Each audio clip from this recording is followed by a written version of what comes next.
بسم اللہ الرحمن الرحیم الحمد للہ رب العالمین والصلاة والسلام علی اشرف الانبیاء والمرسلین نبینا محمد وعلی آلہ وصحبہ اجمعین۔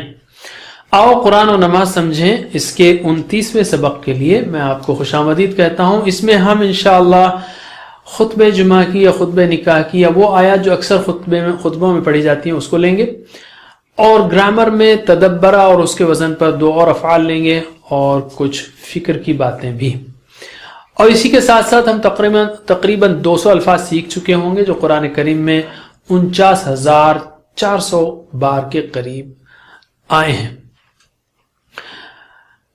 یہ جو 3 آیتیں ہم لے رہے ہیں، نبی کریم صلی اللہ علیہ وسلم یہ آیات اہم موقع پر خطاب کرتے ہوئے پڑھا کرتے تھے۔ ان میں سے ہر آیت مسلمانوں کو تقوی کی زندگی گزارنے کی دعوت دیتی ہے۔ تقوی کا مطلب ہے اللہ کی ناراضی سے بچنا۔ یہ اللہ کے خوف اور اس کی محبت سے پیدا ہونے والی ایک دلی کیفیت کا نام ہے۔ تقوی ہی ہمیں نافرمانی سے روکتا اور فرما برداری کرنے کی طاقت بخشتا ہے۔ تو ہم لیتے ہیں پہلی آیت سورہ آل عمران کی، آیت نمبر 102۔ اعوذ باللہ من الشیطان الرجیم۔ یا ایھا الذین آمنوا اتقوا اللہ حق تقاتہ ولا تموتن الا وانتم مسلمون۔ یا ایھا الذین آمنوا، اے وہ جو کہ ایمان لائے، اے الذی کی الذی مطلب وہ، الذین اس کی پلورل ہے، وہ جو، وہ سب جو، اے وہ سب جو ایمان لائے، اتقوا اللہ ڈرو اللہ سے، حق تقاتہ جیسا کہ ڈرنے کا حق ہے، جیسا حق ہے ڈرنے کا اس سے، حق ہے تقاتہ اس سے ڈرنے کا، ولا تموتن اور تم ہرگز نہ مرنا، لا تموتن یہ جو ہے بہت ہی زور اس میں ہے، اس طرح کے وربز میں انشاءاللہ آگے ہم دیکھیں گے۔ لا تموتو کے بجائے لا تموت مت مر، لا تموتو مت مرو، ولا تموتن اور تم ہرگز نہ مرنا، الا مگر وانتم جبکہ تم اس حال میں کہ تم مسلمون مسلمان ہو۔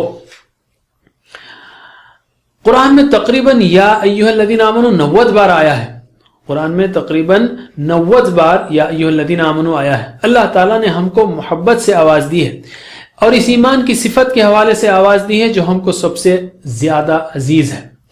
اے ایمان لانے والوں کہا، اور کہیں بھی اے ایمان والے نہیں کہا۔ مطلب یہ ہے کہ اللہ تعالیٰ ہم کو ایک گروپ میں دیکھنا چاہتا ہے، ایک ٹیم کے طور پہ دیکھنا چاہتا ہے۔ اللہ تعالیٰ ہماری تربیت کے لیے، ہمارے فائدے کے لیے یا ہم کو نقصان سے بچانے کے لیے اس طرح پکارتا ہے۔ اس لیے جب بھی یا ایھا الذین آمنوا آئے تو زیادہ اہتمام کے ساتھ عمل کرنے کی نیت سے سنیے یا پڑھیے۔ ایسا نہ ہو کہ امام آیت پڑھے یا ہم خود پڑھیں اور میں بے حس کھڑا رہوں اور یہ فکر نہ کروں کہ اللہ تعالیٰ مجھ سے کیا کہنا چاہتا ہے۔ اللہ تعالیٰ نے یہاں فرمایا اتقوا اللہ حق تقاتہ، جتنا ڈرنے کا حق ہے، اور دوسری جگہ اللہ تعالیٰ نے فرمایا کہ اللہ سے ڈرو جتنی تمہارے اندر استطاعت ہے یا جتنا تم سے ہو سکے، یعنی اپنی حد تک پوری کوشش کرو۔ ہم یہ کہیں گے اے اللہ ہم کو تمام احکام و فرائض پر عمل کرنے کی توفیق دے اور سارے غلط کاموں سے بچنے کے لیے پوری قوت، صلاحیت اور سوچ استعمال کرنے کی توفیق دے۔ وَلَا تَمُوتُنَّ إِلَّا وَأَنْتُمْ مُسْلِمُونَ، تم کو موت نہ آئے مگر اس حال میں کہ تم مسلم ہو۔ ہم میں سے کسی کو نہیں معلوم کہ موت کب آئے گی، اس لیے زندگی کے ہر لمحے کو اور دل و دماغ اور جسم کو اللہ کی اطاعت میں اور اس کے ذکر میں گزارنا چاہیے۔ گناہ کا خیال یا ماحول سامنے آتے ہی یاد رکھنا چاہیے کہ کہیں گناہ کی حالت میں موت نہ آ جائے، اس لیے کہ اللہ کے رسول صلی اللہ علیہ وسلم نے فرمایا جس حالت پر تم اپنی زندگی گزارو گے اسی حالت میں موت آئے گی، اور جس حالت میں موت آئے گی اسی حالت میں حشر میں اٹھائے جاؤ گے۔ ترجمہ کیجئے، یا ایھا الذین آمنوا،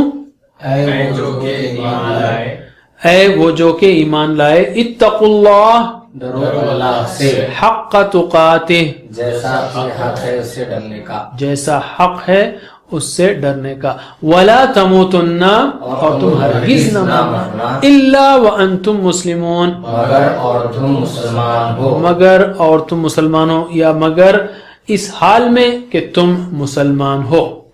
دوسری آیت سورہ نساء کی آیت ہے، پہلی آیت۔ اس صورت میں خاندانی، سماجی، معاشرتی اصول بتائے گئے ہیں قانون اور طاقت کی مدد سے ان اصولوں کو صرف باہر سے یا ظاہر کی حد تک نافذ کیا جا سکتا ہے، مگر خود سے اور اپنے دل سے کرنے کے لیے تقوی چاہیے، اور تقوی کی طاقت قانون سے بڑھ کر ہے۔ اسی لیے سورہ شروع ہو رہا ہے تقوی کے حکم سے۔ فرمایا اللہ تعالیٰ نے اعوذ باللہ من الشیطان الرجیم یا ایھا الناس اتقوا ربکم، اے لوگو ڈرو اپنے رب سے، الذی خلقکم من نفس واحدہ، وہ جس نے پیدا کیا تم کو ایک جان سے۔ یا ایھا الناس، اے لوگو، یا کا مطلب ہے، ایھا کا مطلب ہے، یا ایھا کا مطلب ہے الناس لوگو، انسان سنگولر، ناس پلورل۔ اے لوگو اتقو ڈرو، ربکم تمہارے رب سے، یعنی تمہارے اپنے رب سے، الذی جس نے، خلقکم خلقا اس نے پیدا کیا، کم تم کو، خلقکم تمہیں پیدا کیا تم کو، من نفس واحدہ ایک جان سے۔ نفس جو ہے مؤنث ہے، اس لیے نفس واحدہ کہیں گے، ایک جان سے پیدا کیا۔ یہاں پر اللہ تعالیٰ نے فرمایا اتقوا ربکم الذی خلقکم، اس نے تم کو پیدا کیا، یعنی پہلے انسان کو، آدم علیہ السلام کو اللہ تعالیٰ نے پیدا کیا، انسان بندر کی اولاد نہیں۔ ترجمہ کیجئے یا ایھا الناس، اے لوگو اتقوا ربکم ڈرو اپنے رب سے، الذی خلقکم وہ جس نے تمہیں پیدا کیا من نفس واحدہ ایک جان سے، وخلق منها زوجہا اور پیدا کیا اس سے جوڑا اس کا، وبث منہما اور پھیلائے دونوں سے، ان دونوں سے، رجالا کثیرا ونساء مرد بہت سارے اور عورتیں بھی، وخلق منها زوجہا اور پیدا کیا اس سے، یعنی اس ایک نفس سے، من نفس واحدہ سے، زوجہا جوڑا اس کا، اور بث یعنی پھیلائے، بث یبث، ضل یضل، ظن یظن، دعا یدعو، تو بث یبث اور پھیلائے اس، منہما ان دونوں سے، ہما وہ دونوں، سے پہلے بھی ہم نے دیکھا ولا یؤوده حفظهما وهو العلی العظیم، آیت الکرسی میں، ہما وہ دونوں، منہما دونوں سے، رجالا رجل کی جمع رجال ہے، رجل کی جمع رجال ہے مرد، اور کثیرہ بہت، اور نساء امرأۃ عورت کو کہتے ہیں، اور نساء عورتیں، نساء عورتیں، رجالا کثیرا ونساء مرد بہت سے اور عورتیں۔ اس آیت میں اتحاد کا بڑا پیغام ہے، ہم سب اللہ کے بندے ہیں اور ایک ہی باپ کی اولاد ہیں۔ یا ایھا الناس، سارے انسانوں کو اللہ تعالیٰ خطاب کر رہا ہے، اور انسانی نسل کو چلانے کے لیے، اور آدم علیہ السلام کے ساتھی کے طور پر اللہ تعالیٰ نے معجزے کے طور پر آدم علیہ السلام ہی سے حوا علیہ السلام کو پیدا کیا۔ سارے انسان ایک ماں باپ کی اولاد ہیں، انہیں سب میں بھائی بہنوں کا رشتہ ہے، کوئی کالا ہو، گورا ہو، امیر غریب، چھوٹا لمبا، عربی اجمی، کسی زبان کا بولنے والا ہو، سب برابر ہیں۔ اور اللہ تعالیٰ جو ہے یہ پہلے ایڈریس کرتے ہوئے آگے حکم دے رہا ہے، پہلے اس کی پریکٹس کرتے ہیں۔ ترجمہ کیجئے وَخَلَقَ مِنْهَا زَوْجَهَا اور پیدا کیا اس سے جوڑا اس کا، وَبَثَّ مِنْهُمَا اور پھیلائے دونوں سے، رجالا کثیرا ونساء مرد بہت اور عورتیں، وبث منهما رجالا كثيرا ونساء اور پھیلائے دونوں سے مرد بہت اور عورتیں۔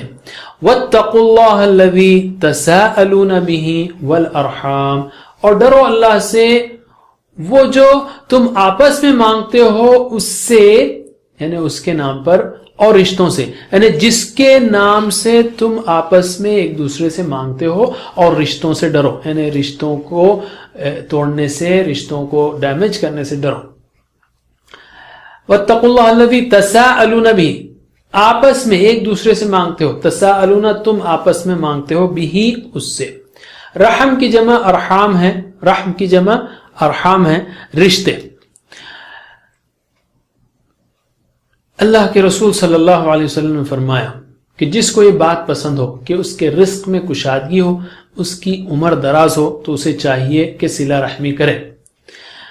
کسی محتاج کی مدد کرنا صرف صدقہ ہے، اور اپنے کسی رشتہ دار کی مدد کرنا صدقہ بھی ہے اور صلہ رحم